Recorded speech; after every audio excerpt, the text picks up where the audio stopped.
Today we will be learning how to manage neurotoxic snake bites. The two most common snakes which causes the neurotoxic bites in India are cobra and crate. So when a patient presents to you with a snake bite in emergency, your first step should be to look at the vitals of the patient.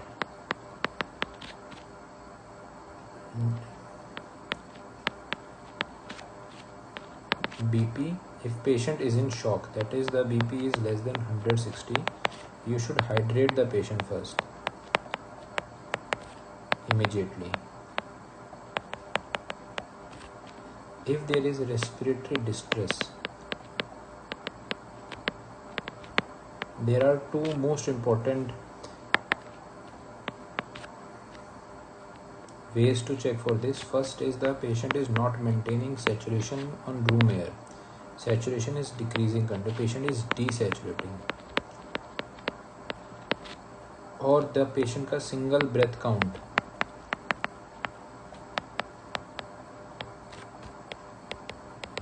is less than 10. You should intubate the patient immediately. You should not waste time in deciding your next course of action. You should intubate the patient immediately. Otherwise, you will lose your patient. After doing these two things, your next step should be to examine the snake, if you can identify it. So your next step should be whether to start the ASV or not. Now let's say the scenario 1.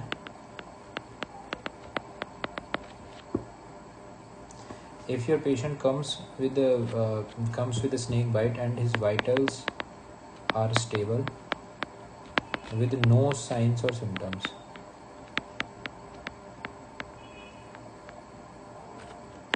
then you will observe the patient and will not do anything. There is no indication of any ASV, giving any ASV or any other supportive treatment if there are no symptoms. Now scenario 2. If your patient develops symptoms or signs, which are the most danger signs, are patient is in shock, there is respiratory distress, there is bleeding. Bleeding can be from any side. It can be hematemesis, it can be from anal PR bleeding,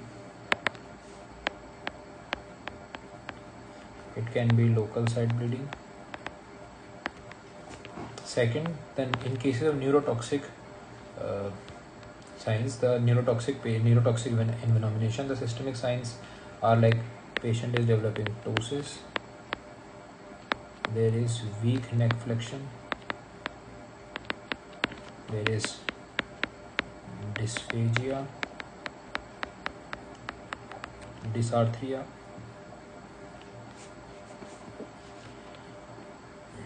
These are the most important signs you should look for, and if patient develops any of these, you will start the treatment. Now, the most important aspect in the treatment is, first,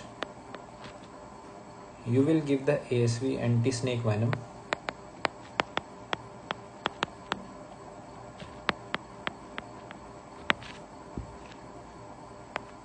ten vials IV over 1 hour. This should be given very slowly, over 1 hour in 500 ml NS. This is your first step, and then you will repeat the dose of ASV if there is no improvement.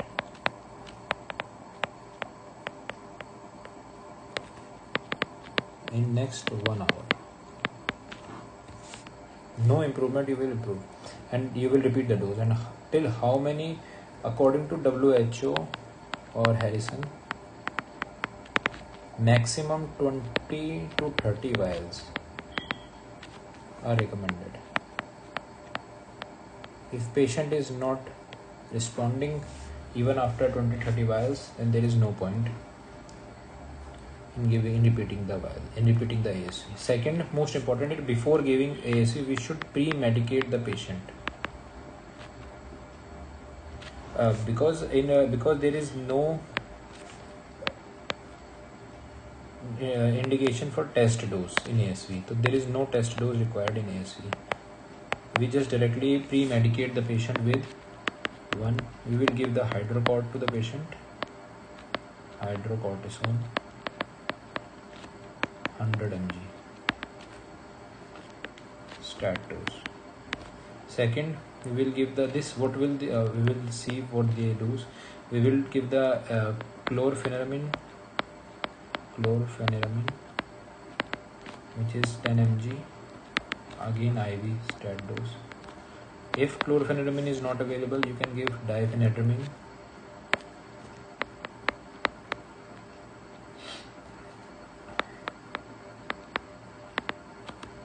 which is 25 to 50 mg IV stat dose, or you can give promethazine,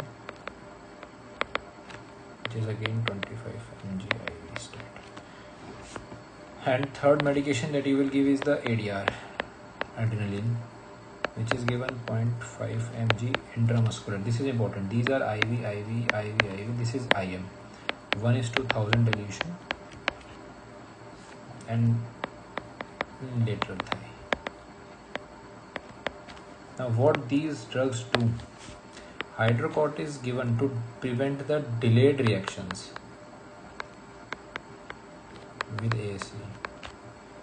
These three are used to prevent minor allergic reactions. This ADR is given to prevent severe anaphylaxis. Now, since we are not doing any test dose in case of ASV, that's why we pre-medicate, that if any of these things were to happen, this can be prevented. Prevention is much more important than treatment here. Now, third point. We will give the atropine and the neostigmine to the patient. First, we will give the atropine to the patient. Atropine is given 0.6 mg IV stat dose.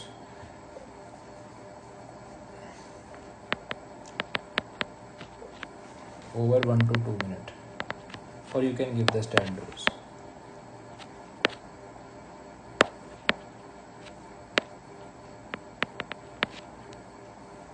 After 2 to 3 minutes of giving atropine, we will give the patient neostigmine.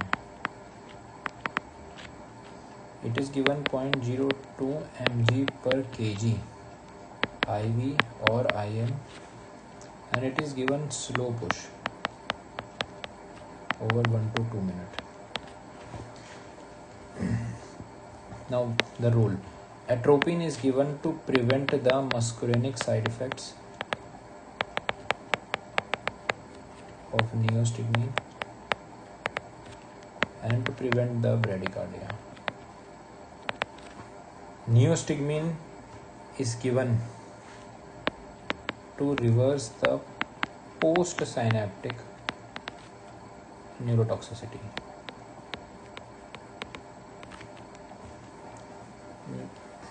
This is now here one important thing. Cobra जो venom होता है, it blocks the acetylcholine receptors. That means this causes post-synaptic neurotoxicity. Whereas जो crate venom होता है, it blocks the release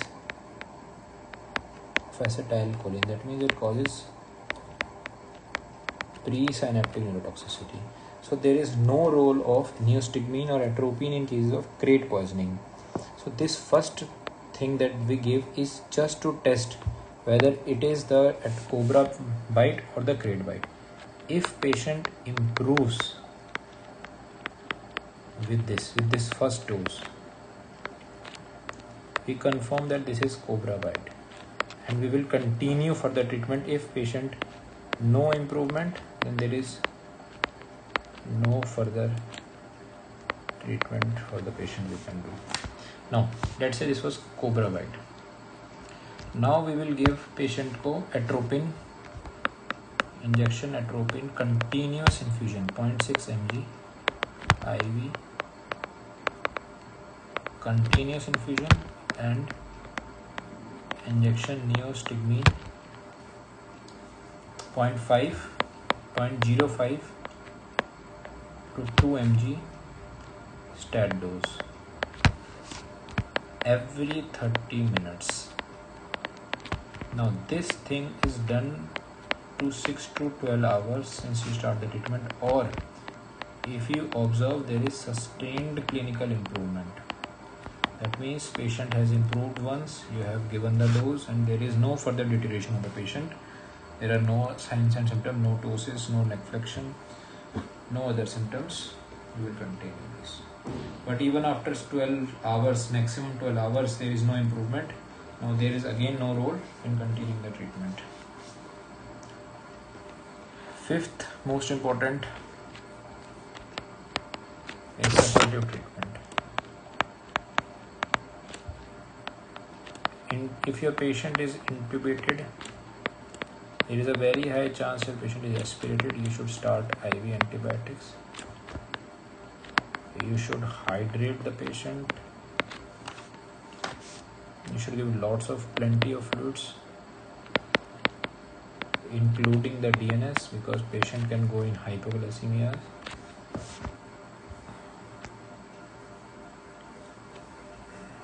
That's it for today.